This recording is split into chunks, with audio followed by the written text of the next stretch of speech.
Good Monday afternoon, and thanks for being with us on Kare 11 News Now. I'm Rena Sargentopoulos. Breaking this afternoon, former state senator Justin Eichorn is expected to plead guilty to soliciting a minor. That plea after he was charged in an underage sexting last year. Eichorn is charged with attempting to entice a minor after arranging with an undercover Bloomington police officer who posed as a 17-year-old girl for sex. Eichorn initially pleaded not guilty, but court documents now show he will be in court Thursday for a change of plea hearing. Just in this afternoon, President Trump says a ceasefire deal with Iran does not seem likely anytime soon after receiving a response offer from the Iranian regime.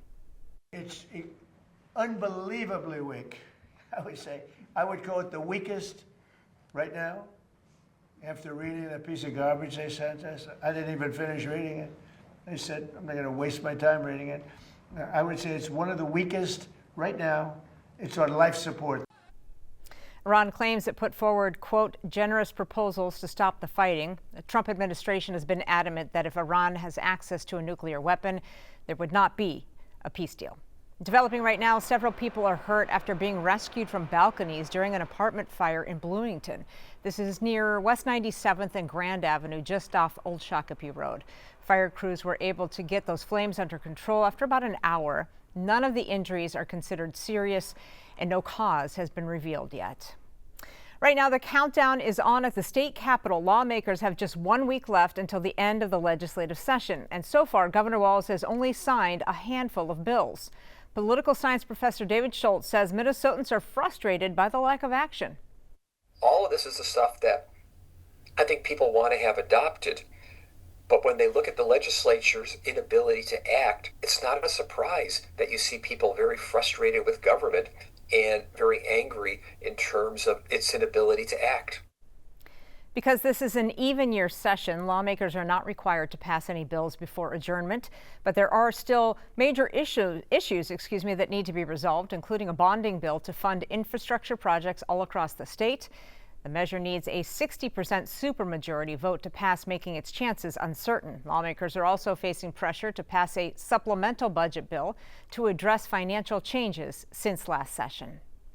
A pivotal vote happening right now. Nearly 600 nurses at North Memorial Health in Maple Grove are set to decide whether to authorize a strike. The nurses say they want a fair contract, safer staffing, and benefits to match other Metro Union hospitals.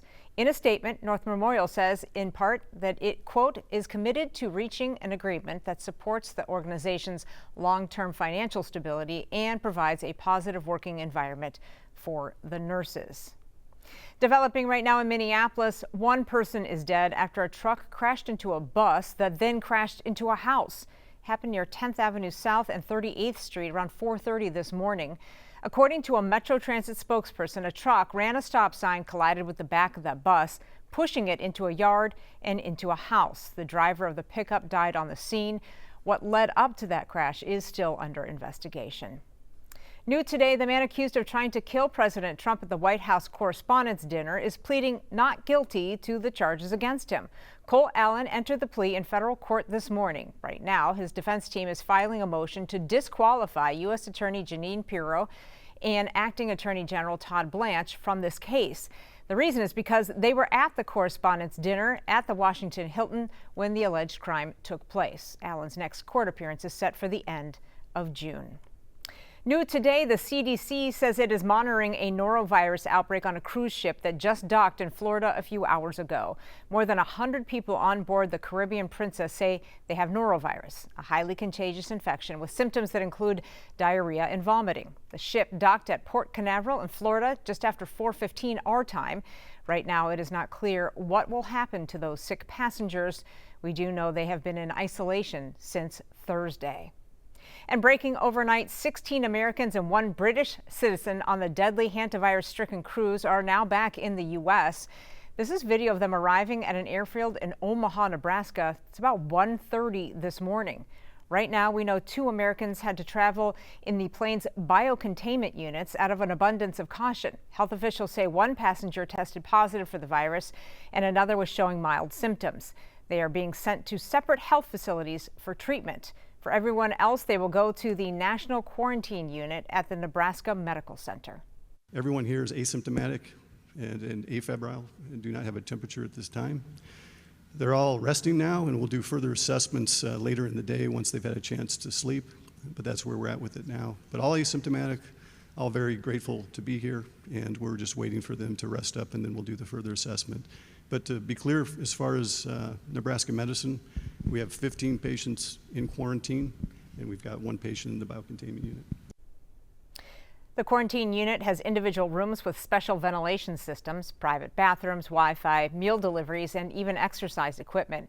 It is still unclear at this time how long they will have to stay there. The passengers in the U.S. are a small number of those from around the world that have started to return to their home countries. Health officials in Spain say nearly 100 people have been sent out on evacuation flights. NBC's Danielle Hamamdjian is in Canary Islands now with more on this.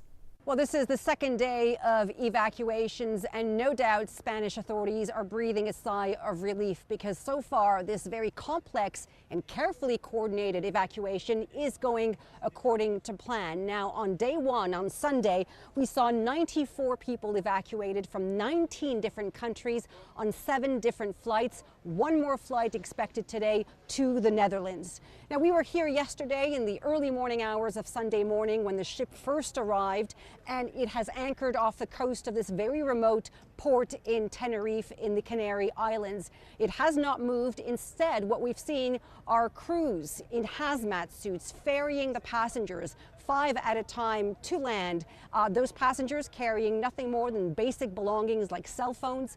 And as soon as they arrive, they are then taken on buses to the nearby airport where they are hosed down, decontaminated, and then boarding repatriation flights back home. Now, we've seen, of course, the case of the American having tested positive for the virus. A similar story unfolding in France. The country's prime minister confirming that one of the passengers did develop symptoms on the flight back home to Paris. Today, confirmation she has tested positive and her condition is deteriorating. Meanwhile, the ship here by the end of the day will be setting sail for the Netherlands. On board, 30 crew members and the body of one of the deceased passengers. Danielle Hamamdjian, NBC News in Tenerife. Right now, we're hearing from passengers on board a plane that hit and killed a man on the runway in Denver. New surveillance video shows the moments leading up to the Frontier plane striking the man. You can see the figure in white walking toward the tarmac there. The video does pause just before the plane comes by and hits him. Airport officials say the man jumped the perimeter fence and was hit just minutes later. It was chaos. The flames were still like that. I couldn't see the engines, but people that could see the engines could see large flames, and it was really scary. I felt like the plane started to tilt up when out of nowhere we felt like a thud and heard like an explosion.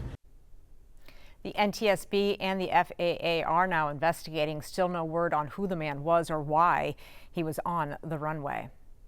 Let's get to the Wolves now. Minnesota scored a win last night to tie their playoff series against the Spurs 2-2. They head back now to San Antonio for Game 5. Tip-off tomorrow at 7 p.m. You can catch all that action right here on Kare 11.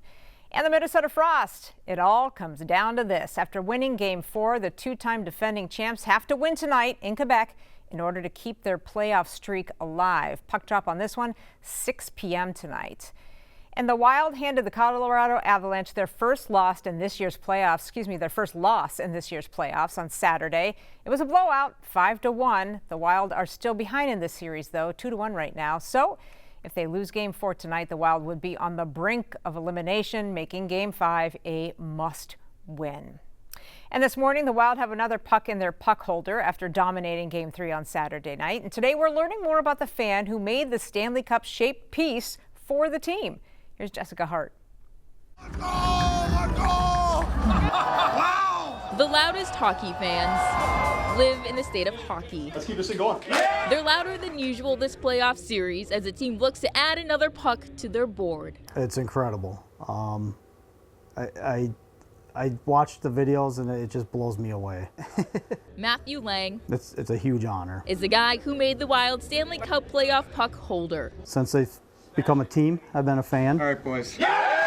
Over the years, he developed a relationship with the Minnesota Wild Foundation and Marcus Foligno, who asked him to make this year's puck holder. You know, it's a dream come true. Not even a dream that I thought I'd ever have. Everything I make that I get the Wild logo on or that I give to the Wild, it's unreal to me. Matt is self-taught. Me. I did take classes in high school, just 1 year. More than a decade later, he started rough sanded woodworking and works out of his garage. I'm a maintenance mechanic at a power plant down in Cottage Grove. I do this at night. I always tell people I'm a wannabe woodworker because it's not my job. A wannabe woodworker. I just finished this. It's just a butcher block cutting board with a cherry inlay. Who creates wooden pieces of his favorite team and for them. I want to make unique items, and that doing it for the team, that gives me that ability. Very cool. Stick with us. More news and weather coming up after the break.